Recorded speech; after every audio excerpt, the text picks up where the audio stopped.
Imagine this. In the middle of eating your breakfast, you suddenly have a stroke of genius. You finish up because there's no reason to put good food to waste, and then you head upstairs to your laptop and start typing. In 30 minutes flat, you have just created the greatest business model conceived to man. But then, your negative thoughts start to kick in. This will never work. Why would you even try? What if you fail? And then the worst ones of all.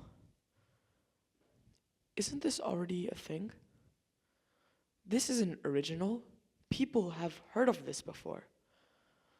Those are the exact parasite-like thoughts I was having on the 2nd of April 2024, when I had received the opportunity to give this very TED talk. I would get to go on an incredible journey that changes the way I see public speaking. There was only one problem. I didn't have a topic. Everything I thought of, it felt boring, old, or unoriginal. Or it just felt like it wouldn't make a good speech. And so, like anyone would do, I searched. I asked friends, family, teachers, other students, anyone I could think of at all. But nothing. So I sat down and I asked myself, what is the problem, the issue, the falter in today's society that is preventing the innovation shaping our tomorrow? And then it clicked. The fear I was experiencing of not being original, that was the roadblock that was preventing great innovation. That is the problem that we are facing that is making people only stay quiet and listen, but never chime in with their own thoughts.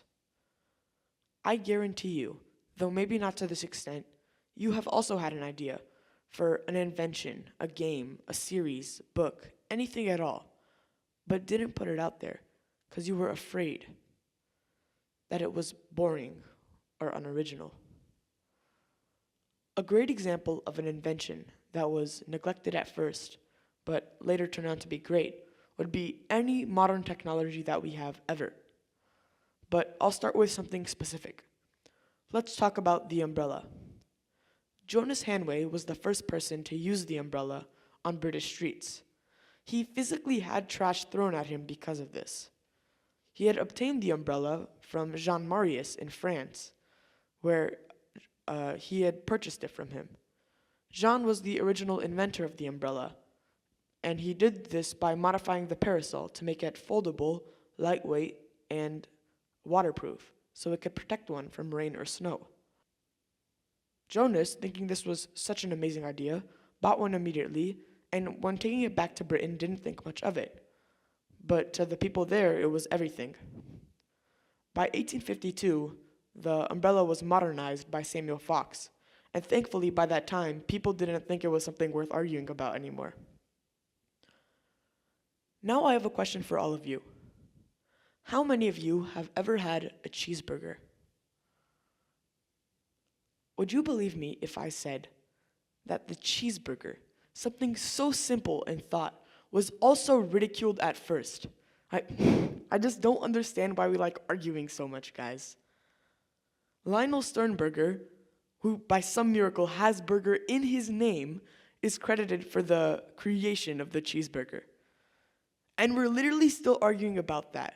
We're literally still debating on who created the cheeseburger.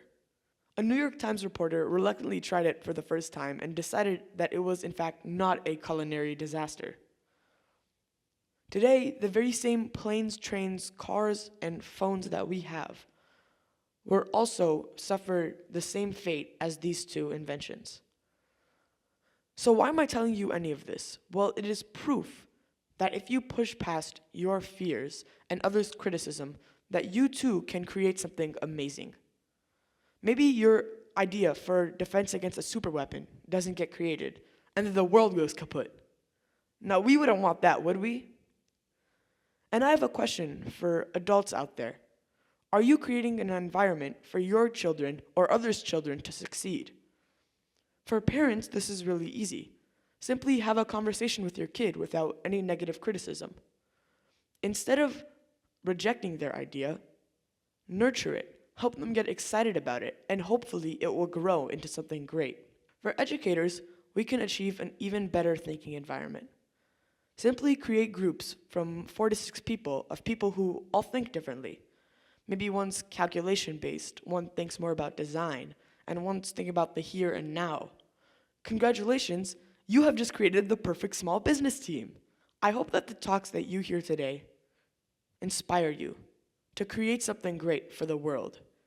Here's to hoping that what you make is greater than what other people thought of at first.